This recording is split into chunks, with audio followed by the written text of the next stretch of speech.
Ubanjiwe owesilisa ubulela abesifazane ngenxa yesavana. Angiqale ngokubingelela ngokwamukela le channel eMaSweet Media Production. Uma ngabe uqala ukufika, cela enze isiqiniseko sokuthi ugcoba subscribe uma uqala ukubala ividiyo, ushaye like bese uyakhomenta kulolu daba namhlanje.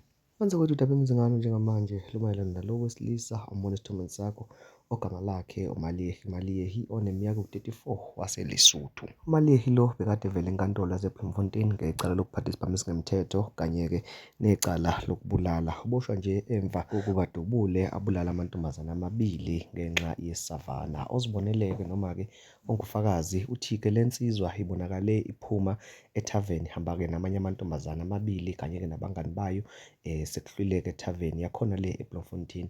Kuthe kusenjalo-ke besahamba-ke kwabonakala-ke sekuqhuma isibhamu sekudutshulwa-ke la mantombazane amabili edutshulwa-ke ekhanda. Nobe-ke sekuvela-ke ukuthi-ke la mantombazane amabili bewabulele nje emva kokuthengela amasavana alinganiselwe kwimali engango-400 wamalandi. Nokuthe-ke uma ngabe-ke sekufika-ke abosizo lokuqala babafica-ke sebengasekho emhlabeni bobabili laba-ke besifazane. Nokuyilapho khona-ke kube-ke sekungenelela umphakathi usulekelela amaphoyisa ukuthi-ke kutholakale-ke uMaliyehi kanye-ke nabangani bakhe laba bekade-ke ehamba nabo. Amaphoyisa-ke abeke sebabamba-ke bobahlanu njengoba babona-ke belele phansi lapho. Abangani bakhe-ke bathe uma ngabe befika-ke etokisini bathi cha bona ngeke-ke baze bafele icala bangalazi.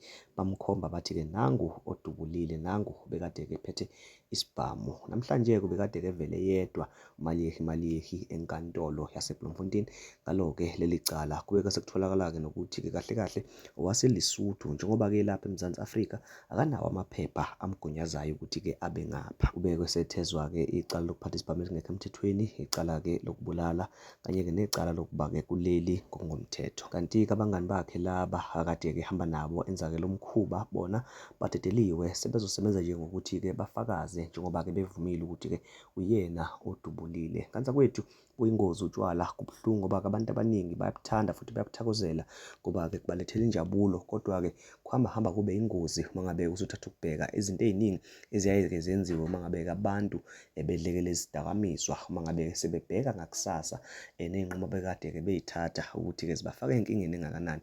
Ngoba-ke le nsizwa yaseLesotho nje eneminyaka ewu-34 uma ngabe uyibuka njengamanje ey'thombeni uyayibona ukuthi isiyisobha njengamanje. Kungenzeka ukuthi ikhanda layo iyayisola ukuthi-ke kodwa Nkosi kube ngibayekile bawudla loya 400 rand ubuyini. Laba-ke besifazane ababili-ke abashonile bekungakaziwa ukuthi-ke bangobani amagama, kanti-ke bona basukaphi ngoba-ke kungatholakalanga ngisho omazisi ey'mpahleni-ke lezi abebekade bey'gqokile. Nganza kwethu lahlangana nama-comments esikhuluma ukuthi-ke lesi sihlava esifana nalesi siqedwa kanjani.